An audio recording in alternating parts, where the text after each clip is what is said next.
My Pixar marathon continues when I look at 2004's Incredibles. This film is my favorite of the first decade of feature-length movies, so let's open it up. The film opens on a trio of archive interviews with Mr. Incredible, Sir P.T. Nelson, Alaska voiced by Holly Hunter, and Frozen voiced by Samuel L. Jackson. Right off, it does a great job establishing their personalities and what they want to one day accomplish over the course of the film. A proper opening is on a car chase headed down Tom Hollow Avenue, which is an actual area in California. Mr. Incredible intercepts both criminals in the car chase and rescues a cat from a tree at the same time. They're brushing off a wannabe psychic named Buddy Pine, voiced by Jason Lee. Mr. Incredible heads to break up a tour bus robbery with Alaska and stops a man named Sansweet from jumping off a building, which happens to be a bank being robbed by Bon Voyage with Dominique Lewis. After again rebuffing Buddy's request to be Incrediboy and breaking up an L train bombing, Mr. Incredible makes his wedding as Bob Parr, with Elastigirl becoming his wife Helen. However, this joy is offset by he and countless other supers being faced with legal trouble, culminating in this rehabilitation program. As been pointed out before, it's one of the many reasons this actually makes a more family-friendly version of Watchmen than 5 years before the Snyder film and 15 years before the HBO miniseries.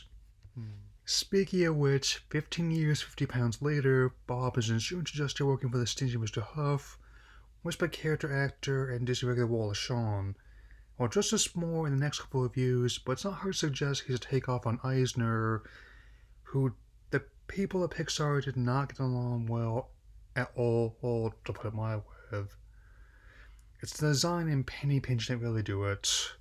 Elsewhere, his son Dash with Spencer Fox wished he could compete, but to his super speed, he instead pulls pranks on his teacher Mr. Crop, voiced by Lou Romano. Keep mentioning this over the course of this review, but I like the style of the film's visuals. Something that makes a retro-futuristic motif for the 60s, infused with more modern elements of an Apple store. The eldest daughter, Violet, voiced by Sarah Vowell, has invisibility more as a one towards her flame Tony Reitinger, voiced by Michael Bird.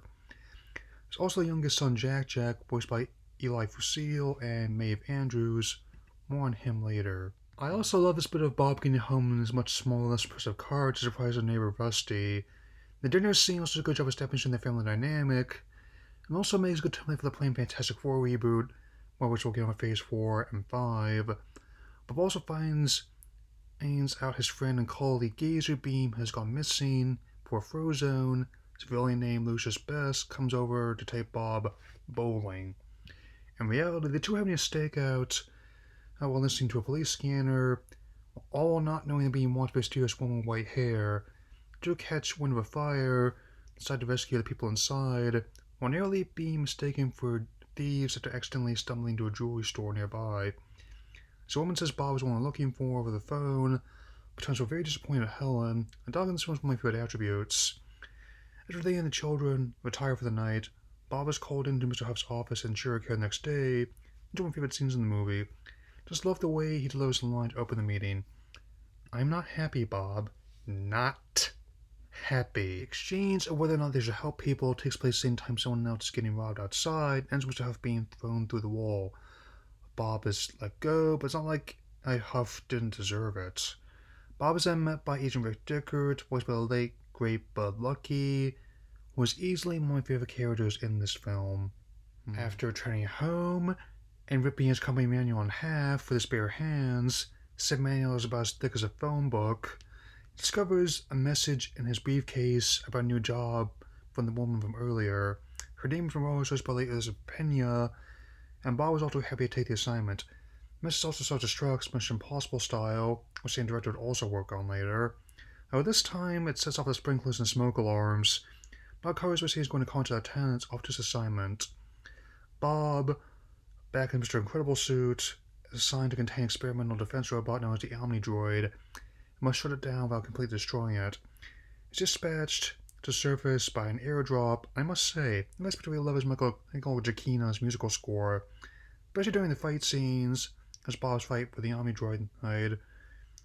It definitely has this jazzy James Bond vibe to it.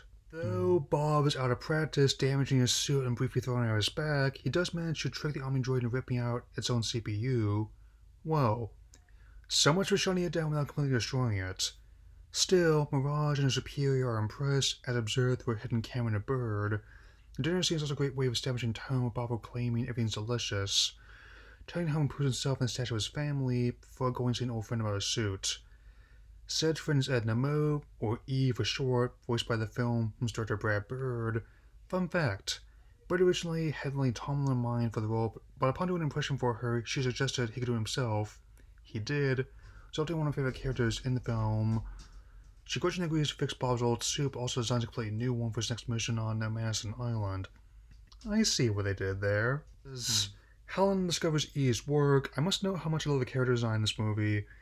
Rather than full-on realism, the stylized approach they took has held up remarkably well after many years of repeat viewings. Much like other superhero works, the male characters had these broad shoulders and angular jawlines. The female characters have very silky hair and curved features. Moving right along, Helen dials E and is invited to a compound as Bob has next meeting. He has an upgraded version of the Omni Droid, and its inventor, Buddy, has grown into the arms spurned by his former idol. It's quite the bone to pick with not only Mr. Incredible, but Super as a whole, sponsored by Bob finding Gazer Beam skeleton. I managed to find a clue what Syndrome has planned with one word burned into the cave walls: Kronos. Narrowly eluding Syndrome's probe, Mr. Incredible infiltrates the compound to find. Back with E and Helen, E is also proud of her work on Bob's new suit and has made the entire family new get-ups to correspond to each family's powers. No capes for safety reasons, and, as mentioned in a previous scene, a GPS homing device for each suit. Bob finds out how many supers the Omni Droid has killed, and the true plan of Project Kronos, as Thumb finds her husband's location. She finds out truth what her husband has been doing, and after a good cry, an even better pep talk from E, decides to go after him. However, Dash and Violet still wait in her plane, leaving Jack in the care of the inspecting Sitter Kari. Back on the island, Syndrome has captured Bob and scores Helen's plane headed for their location. He doesn't hesitate to launch missiles at the plane, not even after finding out Dash and Violet are on board. Really puts him over the edge, not caring about Bob threatening to crush Mirage. Though Bob relents, such as a later scene, Bird has this to say about the film's tone. Really little kids should not see this movie. They should wait till they get older. We're getting some reaction from people who are disappointed that their 4-year-old was a little bit freaked out by it. Well, I don't want to compromise the intention in order to please a 4-year-old. Not a bit surprised. I was 12 when this movie first came out. I had experience from Bird's previous work on The Iron Giant and early episodes of The Simpsons. Even his work on Family Dog may not be great, but I have a soft spot for it. Anyway, Mirage angrily tells Syndrome to bet his own life next time, and Helen, Dash, and Violet have survived the attack on their plane. They get to the island. They aim to find Bob. As Syndrome sets his plan in motion, Helen infiltrates a compound. The kids are scattered by rocket launch. The next day, Bob and Helen reunite as Dash and Violet begin using their powers against Syndrome's guards. Finally reunites Syndrome unleashes the android on the mainland. Though they're captured, they find a way back in an RV and another rocket, and Mirage helps them escape after her life was spared. The dialogue as they head to the financial district to confront the android is also great, as a loose exchange with his wife Honey, voiced by Kimberly Adair Clark. Also, just the high karate aftershave that Lucius is using as a real brand, and they still make it. Who'd have thunk that? Syndrome's attempts to contain his own robot don't go as planned, but one of his remotes being blasted off does prove useful for helping stop the Omni Droid. The Incredibles, Frozone, are able to control the robot just one section of the city, with Bob remembering how the robot was beaten before. With some quick thinking, teamwork, and Syndrome's remote, Android's claw goes right through its own CPU. Supers meet up with Dicker, but Helen's concerned about Sally's voice was like Kari left. They head inside the house. Syndrome has Jack held hostage. However, superpowers awaken, and some quick thinking from Bob and Helen rescue their child, and Syndrome meets his end when he's sucked into an engine and taped by his cape. They close on a track meet where Dash makes his debut. Violet begins dating Tony, and family engages a new threat as one team. The Undermine was by John Ratzenberger. Not counting that video game they made about it, took about 14 years. Out of all the films that Pixar made in their first decade of feature-length movies, this is the one that delights me the most. I actually watched my DVD copy so much I wore the disc out. What Bird has done with these characters make a vision that's both futuristic and timeless all at once. Sometimes these characters are written unless like exaggerated superheroes, more like actual people who just happen to be superheroes.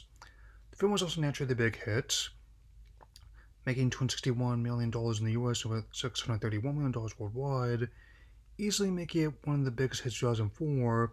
Much like Andre, it's a movie I never miss a chance to revisit. I'm glad I finally got a chance to share it with you all. My final rating is 4 out of 4. My Pixar Marathon continues in October with my look at 2006's Cars. Later.